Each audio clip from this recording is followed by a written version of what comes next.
The people you surround yourself with, what they talk about, what they do, it will influence you. If you're 15, it will influence you if you're 50. Yep. Like, it just is about your network. Everybody at this time, it was running up. The market was running up. It was a bull market. And everybody in that room was talking about crypto. And I was just like, oh, I've been hearing about this for years from my brother Jack and ignored him and others. And I'm just like, what the heck? So I was like, well, let me take a look. And 3 days later, I'm like down the Bitcoin rabbit hole, deep. And I'm freaking out, and I missed it, and we're too late, and blah, blah, blah, and we got to get involved, and I got to get some money into this because it's going to yada, yada, yada, and just like and my new obsession. And so that was totally a solo thing. I started trying to do consulting and taught people for a few dollars here and there and help some folks set up their wallets and stuff like that and what's security. And I just kind of really quickly hit the broad spectrum of what Bitcoin is and what cryptocurrency is and how to interact on all of them, and became relatively educated in that. Welcome to Lessons in Leverage, the podcast that takes you behind the scenes of success. We'll help you unlock the secrets of leverage so you can amplify your impact in the world. Here's your host, Spencer Lowe. All right, welcome to another episode of Lessons in Leverage. I'm here today with a good friend of mine, Alex Mangum. Alex is actually someone that I grew up with, and we went very different paths and ended up finding each other again in Utah. And I was just blown away by his story and everything that he's been able to accomplish. When I knew Alex at first, I always thought you were your whole family was like really athletic, kind of like jocks, like people I looked up to. I was kind of this scrawny little nerdy kid. You guys were out here just like killer. I remember Taylor was my age, and Taylor was just a crazy athlete. He was great at baseball. Jock criminals. So jocks and criminals, a little. Jack got a little spice there for a little bit, but yeah, man. It's so. But I just remember that was kind of the image, right? Then we meet back up at where we really crossed paths again was at that entrepreneurship retreat. Yeah. And as I'm listening to your story, I'm like, man, Alex has just gone and done all this cool stuff. So I love kind of that path you've gone on, and I'm excited to dig into it. So thanks for being here, man. I'm happy to be here. Thank you. So, when we sort of separated ways earlier in life, I remember hearing, oh, Alex went into the military, but it sounds like you did so much more than that. Yeah. Why don't you take us from there? Yeah. As you got out of high school, you're looking at your options. You really dug into education. Tell me about what that looked like. Yeah. So I left Vacaville, California at 18, just a little bit after I turned 18. And I was already married and had a baby girl that was like 5 months old. So, and all that happened before high school graduation. So that summer was... that's most people look at that and go, oh, you got a kid before you're 18. I mean, your life's off the tracks. You couldn't possibly go on to achieve anything. It was. I mean, statistically speaking, there wasn't much to bet on when you look at how most situations turn out. But I have to give most of the credit to the support structure that was around me, my parents and my family, and then almost completely to Michelle, because she's the one that ultimately decided to tough it out. So find you a good woman and get her pregnant as quick as you can is always my joke. Just kidding. Not sure getting pregnant too early is the exact right, but I do. But there's a lot of truth in that. I think marriage is a huge form of leverage. When you have someone that believes in you, who supports you, it creates the ability for you to go accomplish a lot more. I mean, your life could have gone a totally different direction if you didn't have that. Every statistic on the planet will show that you're better off and more productive if you're married. Yep, it just does. So that was when my dad was moving us out of California. He didn't want the younger brothers to grow up with the older brothers had done and seen. And so Jack and Brent were already gone here in Utah. My dad decided to move to Utah, left mom and the two kids behind and said, hey, you can come, you, Michelle, and the baby can come and live with us in Utah for like 3 months in this apartment, and then you got to find your way. So that's when we bounced. We left. We went out there, did that, got an apartment, and for about a year and a half, I painted houses for like $9 an hour, supporting... Paying the bills. We would just stay the night every Friday and Saturday at my parents' house for the weekend and eat their food. Like that's just the way it was. So Michelle loves this story, but she ended up taking me to. She said we got to go see the recruiters out of the blue one day. I was like, huh? This is after September 11th. She drove me from Provo, Utah to Roy, Utah, to the big 5 recruiters. We walked in and she's like, who do you want to talk to? I'm like, do you remember Dawn Wagon? Dawn and Barbara Wagon? Yes, I do, yeah. Okay, so very close friends. And I still stay in touch with her. Dawn is passed. But Dawn was in the Coast Guard as an electronics technician, like on the boats. And I just remembered that and thought he was, one of the greatest. So I saw the Coast Guard. I said, let's do Coast Guard. Walked me in there. They're happy. Good ASVAB score. They said, we'll have you in boot camp in less than 2 months. And I was like, I don't know about this. I backed off. And Michelle pulled me over to the corner and said, sign up today or I'm moving back to California to my parents' house.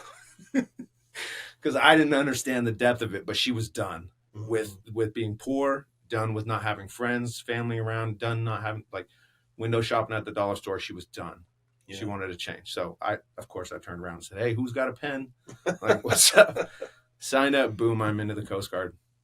And when it comes to the military and what I would tell young people that are interested in is look, you have to use it as a tool. Like it's not just the thing to go do for whatever your reasons are. It's an asset. Yeah. There is very few organizations that have so many added benefits and things that you can get if you just sign up for them and go do a little work than the military. I mean, it's just education is one of them, but the rest, there's just so many. So it took me a couple of years. Yeah, I think that's such a critical insight, because a lot of people look at the military, they go, oh, it could be dangerous. You might not make as much money. You have to travel. There's all these downsides. Yeah. A lot of people sort of talk down on it.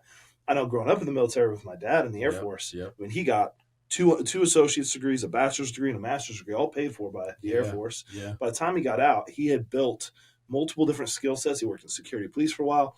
And so that's not a commonly talked about form of leverage, but especially, I mean, you're in a tight spot. Your wife is like done, ready to go if you can't get your stuff together. Yeah. And that's just such a huge source of leverage to change your life. So tell me about how you did that. Yeah. So I signed up for 6 years. It gave me an E3 benefit, the rank when I got out of boot camp. So it got me going a little bit faster than the average. So that was the first thing I did is I looked at my time horizon, was like, all right, I'm 19. What's 6 years? 6 years is now. 6 years still for me is like, that's going to go by like that. Yeah. But then it was just boom, leverage that one up, got a higher rank. That means as soon as I got to my boat, did a few little checkbox things, they put me on the list for the aviation maintenance technician school, which is what I wanted to do. I wanted to get into aviation. So boom, I'm in there. I was at school pretty quick, got all that training. It's basically an A&P license through the FAA. So you're certified to work. As long as you go and then get the FAA license, you have all the training now. Wow. So you can go work on jets, airplanes, anywhere. So you already have like a side piece. Did you know when you went into the military, that's what you wanted to do? Because I imagine there's some like MOSs where you go, you get a skill set. There's just not a great way to turn that into a private sector skill. Whereas this one, it's like you have all the training, you go get certified by the FFA, translates really well. Was that something you'd kind of planned and thought about? Not at the beginning. I was kind of like everybody else, looking for adventure. I thought I was going to be a rescue swimmer. And going into boot camp, that's what I thought. Then I got to boot camp and I realized, all right, these dudes are different. And that's not me. I'll drown. So I pivoted real quick to I want to be air crew. Yeah. And in that, and I didn't know about the FAA licensing. I was new to basically everything. Okay. So everything was a step throughout my entire career. It was just one, pause here, build up, step up to the next thing, and on and on and on. And that's what I did for 20 years. In fact, my official retirement date from the military, and I've been in 2 branches now, from the Air Force, is the 19th. Oh, really? Yeah. So you still I'm still in. Got the connection with the Air Force. Well, I'm sure we'll get to that. So you're starting in the Coast Guard. Now, you ended up on a flight crew, right? Because I remember I saw you on TV that one time. Whitney sent me a clip on the podcast. My brother does search and rescue and flies in helicopters. There was a show, and I guess they had gone up and filmed some pieces from the crew you were working on. So was that first step was getting into the flight crew? Or what did that look like? The first step, and beauty of this is as in life, everything has to be earned, and you have to prove some proficiencies and things like that. So you go in, you get checked out on your aircraft, whichever aircraft you're stationed with. I got lucky and got the 60s or the Coast Guard. They call them Jayhawks, but they're Black Hawk variants. So you have to become a basic air crewman on that. You have to know the fundamentals of the mechanics. Have to know how to pre-flight it, post-flight it, through-flight it. Check all these things, then you can get yourself an air crew position, a guy that can go out maybe on test flights, run the radios, basic stuff, maintenance stuff. From there, you have to prove yourself even further, and then you get put into the training for a flight mechanic. That's the guy that ends up when the alarm goes off, he jumps in the helicopter. They go out to sea, he's operating the hoist, putting the swimmer out the door, bringing him back in, and bringing in the survivor. So it's a significant step up in responsibility and training and experience. Certainly. And that took me from 04 to 08.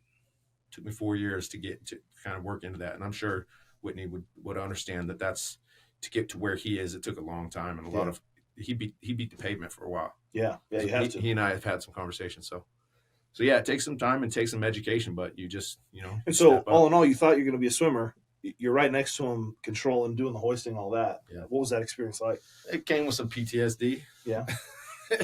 And some scary times. I got to serve in North Carolina where they have some good storms, but it wasn't wild.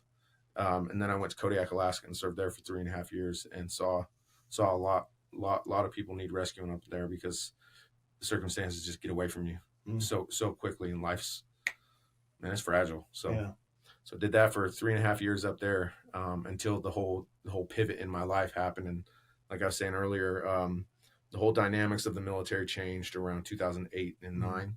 And the military and the government goes through cycles, Democrat, Republican, and President Obama was coming into office, and the forces just already knew it. And they started like proactively reduction in forces. Yep. They started letting people out early on their contracts. They started shrinking, if this officer corps group was 140 people last year, it's 30 or 40 people this year. And so that changed all my opportunities. And the things I had started going to college at a junior college and worked into a bachelor's degree program that I was working on. And I knew I was a couple years out from that, from accomplishing those things. And I just was like, all right, I'm at the 10-year mark. The 10-year mark is like, it's halfway to retirement. Some things happened in some of the stuff that I was studying. And I learned about a company called Scaled Composites.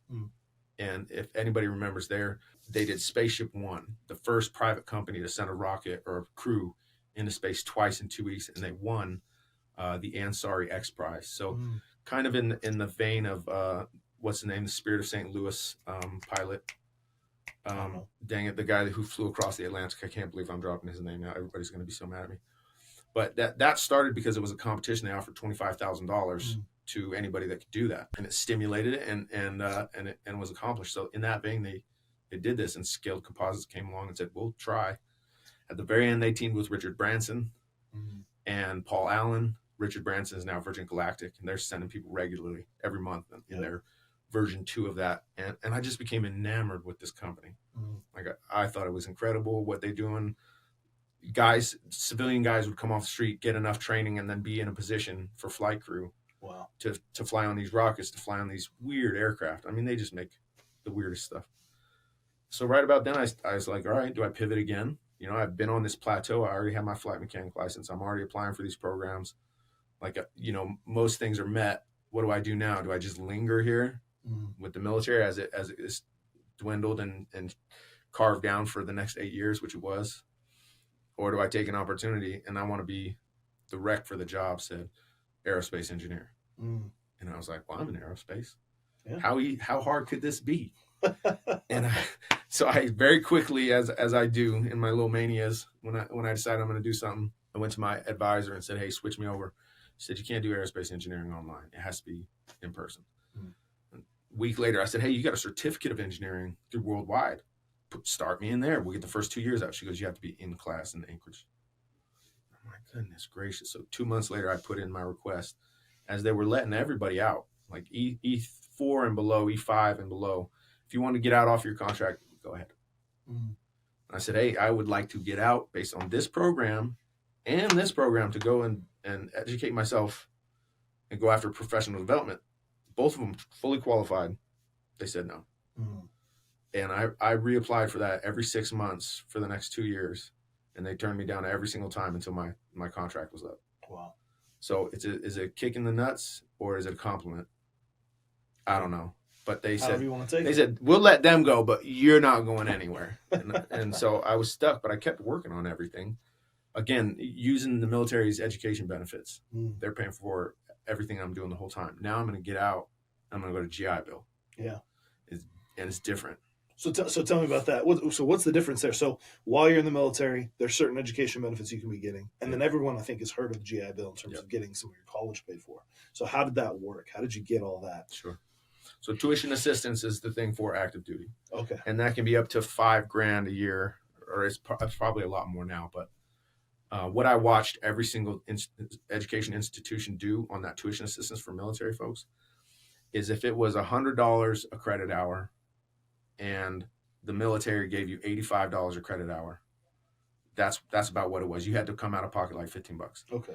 But when the tuition assistance went up magically, somehow the school's credit hour cost went up to where you still covered about $15, $20. Like, it just never, I watched it do that for 10 years in active duty. And that's a whole nother topic. We could get into but education costs so much. That's what I watched.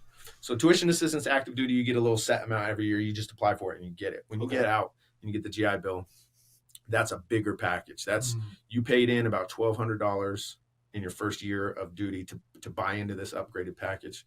You now get access to that, and you can transfer it to family members now. Wow. Okay, this is, I mean, it's huge. So I start out in that, and when I went to the college and said, hey, I'm switching over to aerospace engineering from aeronautics, they said, okay, you got about 15 credits that transfer out of 108 or something like that. Wow. And you need about 120 for a bachelor's degree. So I literally started from scratch. And along the way, I did two things. I poked at professors, and I got a few to accept some other classes that counted for it. And I took one engineering course and one professional aeronautics course every summer.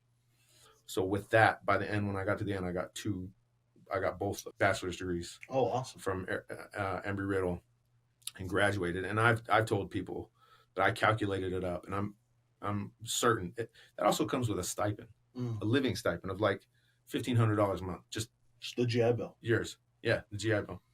So all said and done, I used almost $250,000. Wow. At least $250,000 to accomplish my education. And it took me about 16, 17 years. From $9 an hour as a broke painter to $250,000 worth of education. What is that? 6-8 years later? It took about 15, 16 years. Okay, so all in, you're talking 15, 16 years later.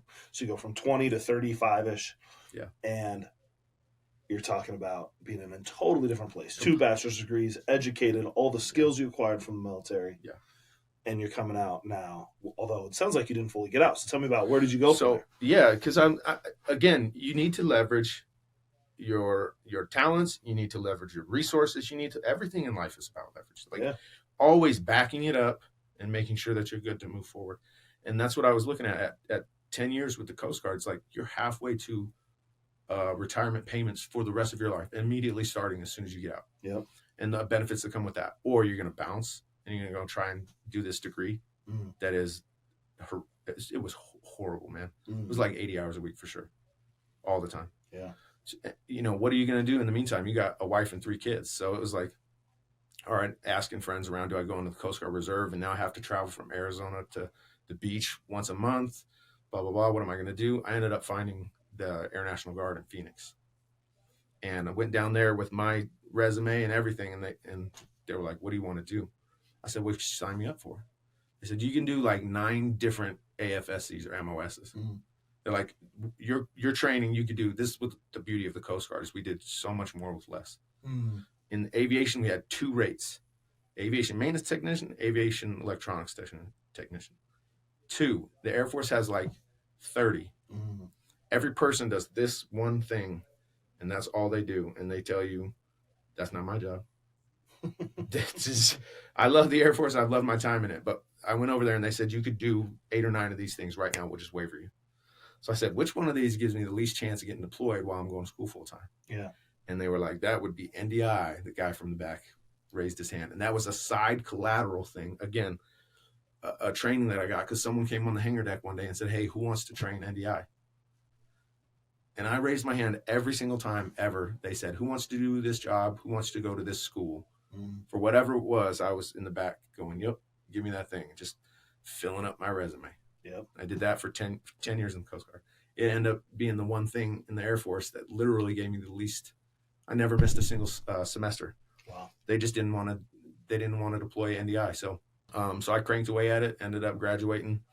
And at that point, it was like, all right, now what do? You're going to work full time for the Air Force for pittance. as a young enlisted guy, even though I had some time in, or pursue that dream of scaled composites. So I had stayed in touch with them for about 3 years. They kept trying to get me to come out for an internship in the summer, but I wanted to be close to my family. So I interned with Honeywell every summer in Phoenix. So I could just drive home on the weekends. But when it came time to it, graduation time, Honeywell gave me an offer, and Scaled Composites said, hit us up after the winter or after the break. I said, look, I can't be trying to secure a job 2 months out from moving. I have a wife and kids. Like, I need an offer now, or you guys tell me, can't do it. And they came back with an offer immediately. So it took me 6 years from when I said, what's an aerospace engineer? I want to work at Scaled Composites to I started working at Scaled Composites. That's awesome. It was nuts. I think that today, one of the things that sometimes kids miss is we hire a lot of young folks right out of school. And I think people don't understand, and a lot of young people don't understand the amount of work it takes to do something, yet how achievable it is if you do the work. And it's like, simultaneously, a lot of people nowadays want it to be easy and get all the benefits. And it's like, no, it's not going to be easy. But if you do the work, it's absolutely attainable. Yeah. And so that's such a testament to that here you are, you've gone through this whole transformation, you're in the military still, you see this job that you're aspiring to, and then within 6 years, you're able to get all the skills. But, I mean, how hard were you working? Kids nowadays say 40 hours is unreasonable. What is hard work through this time of your life? What does hard work look like? So in transitioning, because everything in my eyes is always like, all right, how smooth can I make this transition? Like driving a race car. Yep. I need to hit that apex perfectly, gas, brake, dip, accelerate. So how am I going to do this? So I was already working at least 50 hours a week Coast Guard, because you would have an overnight shift at least once a week, to cover that watch. So I was doing that, and I was working at the local FBO at a friend's aviation place there. He flew mail and passenger stuff all over the islands around Kodiak and the mainland. So I was there turning wrenches, and I would do about 15, maybe 20 hours a week, maybe a nice 8-hour shift on a Saturday or something. And so I thought, all right, I'm going to switch. And I was doing a little school on the side too, like 10 hours a week. I've always stayed busy because I spaz. So I thought that I was going to flip, and I was going to end up doing like 50, 60 hours a week at school, and maybe 20, 30 hours a week I could have a part-time job. And I got through my first semester and finished it up. And I hadn't seen my family in like 3 months in a real way. I was spending 70 hours a week on campus and doing more work at home. And I got 5 A's. I had like 18 credits the first semester. It was ridiculous. I got straight A's, and I said, that will never, ever be worth it again. Yeah. Ever. And my GPA ticked down every semester until I graduated, down to like just enough to be in good shape, and not anymore. Yeah, it's so a 4.0 is so overrated. Yep. So overrated. I agree. So I love the quote. The 4.0 students, the A students work for the B students, the C students manage the companies, and D students dedicate the buildings. And like, I think, I don't know, Peter Thiel or some billionaire said that, and I just agreed with him. So it took me that long. It took me 20 years to get to where I am. But every step up, it was, okay, learn about airplanes. Okay, learn about maintenance. Okay, get good at maintenance. Okay, maybe we're going to learn the engineering. Okay, now we can learn composites and manufacturing things, because that was a side thing I did in the Coast Guard, which led to Scaled Composites, to Northrop Grumman. And then I became a project engineer and a manager, and L3 poached me and took me over there. Now I'm doing avionics and electronics, stuff that I had never dealt with. But every step along the way got me to the point where now I could at least play in this arena and manage a project. So yeah, it was just one big step along the way. That's awesome, man. Yeah, for 20 years. That's such a cool story, man. I'm so proud of you, dude. I just think that's awesome. And I just love the fact that you've put in that much work, and you've been able to pull from all these different areas of your life, starting with the support system at home, then your wife and her being a support, pulling in from the military, getting everything you could get out of that, getting into the education system, pulling everything you could pull out of that, and building such a successful life. I mean, it's so inspiring, honestly. Yeah. And it's part of why I wanted to have you on today. So you get to that point. Now that brings us up pretty close to current, right? Yeah. And since you haven't been very busy, as we've established now, it's just kind of a little bit of work here and there. Kind of got a little bit into entrepreneurship, specifically on the crypto side. Tell me what kind of attracted you to that, and what did you see there that you felt like there was leverage in? Yeah. So it was 2021. It was like February 21. And I just happened to get your network. This is a testament to how powerful your network is. The people you surround yourself with, what they talk about, what they do, it will influence you. If you're 15, it will influence you if you're 50. Yep. Like, it just is about your network. And I stepped away and went to the military for 5 months full time at the Utah Air National Guard when I transferred here. And everybody at this time, it was running up. The market was running up. It was a bull market. And everybody in that room was talking about crypto. And I was just like, I've been hearing about this for years from my brother Jack and ignored him and others. And I'm just like, what the heck? So I was like, let me take a look. And 3 days later, I'm like down the Bitcoin rabbit hole, deep. And I'm freaking out, and I missed it, and we're too late, and blah, blah, blah, and we got to get involved, and I got to get some money into this because it's going to yada, yada, yada, and just like and my new obsession. Sure. And so that was totally a solo thing. I started trying to do consulting and taught people for a few dollars here and there and help some folks set up their wallets and stuff like that and what's security. And I just kind of really quickly hit the broad spectrum of what Bitcoin is and what cryptocurrency is and how to interact on all of them, and became relatively educated in that. My wife got sick and tired of that. And she said, I wish you would go find other people to talk to about these things. And so I did, and I reached out to the local community and linked up with some people. And really quickly, I figured out that me and some of these big dogs sort of in this local space had connections through my brothers and others. And so I was kind of, when you meet someone and they're like, yeah, I know your brother real well. We blah, blah, blah, work together, live together, we're friends. Yeah. It's like, all right, that's a huge level of trust. Sure. That just goes up from there because my brother trusts him. Yeah. And so that really was what happened. And I got welcomed into this community. And in just a few months, a couple people reached out and said, hey, we need someone with your talent, skills, and experience to come in and be a part of this thing we're trying to do. Do you want to join? And I was like, sign me up, man. So for probably about 2 years now, I've been working on the side in a company called Moontax with Derek Ride and Nate Bradshaw, Ephraim Olson, Trent Keanu, a bunch of other guys that have had some part in this. And the thing, this is about, entrepreneurship is you target something. I'm going to go do this in this way. You target that and you head straight for it, but you better be ready to pivot, man. Because that market's going to tell you, this is nothing. This is something. Yep. And so we've been doing that for these 2 years, and now we're honed in on something that's pretty impressive and it's growing, and we're helping a lot of people, and we have revenue. And so I put in another, 16 hours a week, probably on that, hoping that it could become a full-time thing. Yeah. But mostly what we do is essentially we help folks reconcile their cryptocurrency trading. So when you upload all your documents to these different softwares, that's one thing. Yeah. Then going through and getting it right is a whole nother. And if you're an advanced trader, we have people, 5,000 transactions a year and plus, and it's a mess. So a lot of hours, a lot of time, and to get the right tax benefits out of it. Oh, and that's otherwise you get really wrecked on it, right? That's the pain point you guys are really addressing. Yes, and that's the next step up is we have a sister law firm that we signed up for. This is the most unique thing about it all, is that the sandbox law in Utah, it's a program where companies can come in and say, hey, there's no legislation or rules or laws that say we can't do this, but it's basically been looked down on, unethical, whatever.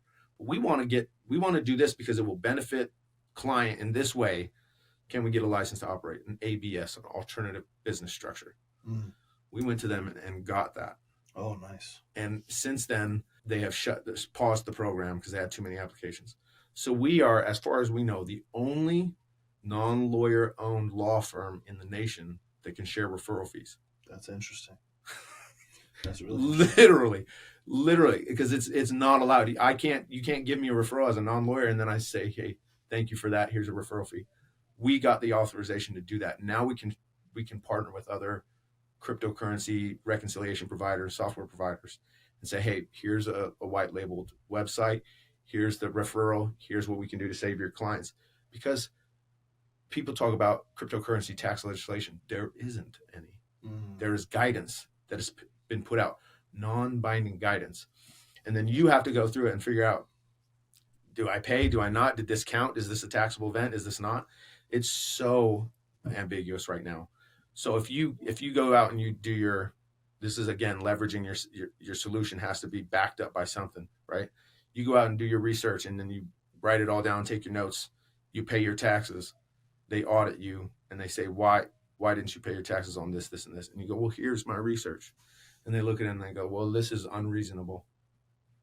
Why? Because you have no training. You have no tax training. You have no legal training. It's unreasonable to think that you know how to navigate this world and come up to a good, solid conclusion that has backing.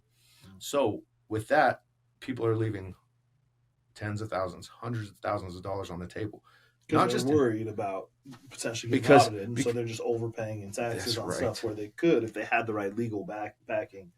Because the Q&A list has said you should pay taxes on this, and they just go from the IRS. They're not regulators. Yeah. So what Olson and Partners provides is a structured legal document that says we have looked at this case based on this precedence, based on these trials, based on these rules here, and deemed that this is untaxable.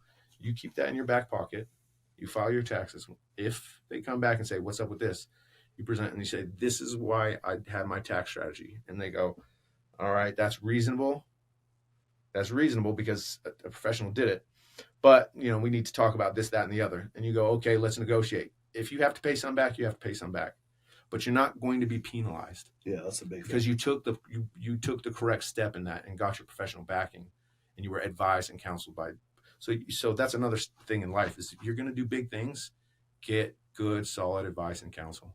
Go to lawyers, go to older people in your life. Every step of my path has always been preceded by or followed up by me going to my father, my aunts, my uncles, and getting life advice from them and going to professionals and saying, can I do this? Like, it just has to be that way. You know what I think really changed with the internet, and I don't know how much this is actually just a cultural cycle that has happened in the past as well, because I read this book, The Fourth Turning. It's really interesting. You read that one? I've read some of it. Yeah, it's an interesting concept. And so there's some of it that now, after reading that book, I think might just be a normal cycle. Maybe it's not totally internet dependent, but one of the phenomenons I thought happened in a big way with the internet was prior to that, there was a certain amount of respect for elders and experience because they really did know, and there wasn't another way to know. I mean, sure, you could go to the library and pull out the Dewey Decimal System and go find your book and like read something and try to come up to knowledge, but that was hard. Yeah. But when the internet came out, you get search engines, and all of a sudden, if my parents tell me something and I go Google search it and I see that they're wrong, I can find information really quickly. Yeah. And so where elders used to be sort of the holders of both wisdom and information, the internet sort of taught young people, yet you can't necessarily trust them. You should go get the information yourself. But the information doesn't come with wisdom. That's right. And so that's this tricky dynamic where we've started to overvalue our ability to make our own decisions based on the internet and the data and information available. Yeah. But in reality, there's still lived wisdom that you need to rely on those people for because they've been through tens of years, decades and decades of experience where even if their information is wrong, there's certain truths inside the lived experience that like you just can't get otherwise. So I think we've kind of fallen a little short as a society in recent history on putting the right emphasis and value on that lived experience. 100%. But I think that's an incredible insight for how you've done that to make the big decisions in your life and get that guidance. Yeah. With that being said, any other things that you would share with the audience in terms of places to connect with you, anything they need to know about Moontax, where do they go if they need help with their crypto? Sure. Yeah, obviously you can go to moontax.com. You can go to olsonpartnerslaw.com. You can see that. I'm on LinkedIn, Instagram, Facebook. You just find me by Alex J. Mangum. And we would love to help anybody out with those crypto concerns, questions. We're always ready for a chat and available. Yeah, man, I love talking about stuff like this. I love talking about personal development. And I can't overemphasize enough sitting down with the elders. Because you can go to the internet, you can go to ChatGPT, you can get information, but you don't get wisdom. Yeah. You don't. Wisdom has to come with life experience, earned life experiences, like you said. And gosh, man, I just crested 40. I feel like a child still. It's my first day. It's incredible how much wisdom, though, you have in that time period because of everything you just shared, all of that you've been through. I'm 34 now. Yeah. And I look back and I'm grateful for all the experiences and everything I've learned so far, but I feel like you. I still know so little. The more I learn, the more I realize I don't know. Yeah. And you get more and more aware of that. The more that you learn, you realize how little there is that you really know and how much more there is to learn still. So, and that opens up the opportunities, man. We stay humble. You just have to. So have to. Yep. Well, Alex, dude, thanks for coming. I appreciate Happy you. to be here. Yeah.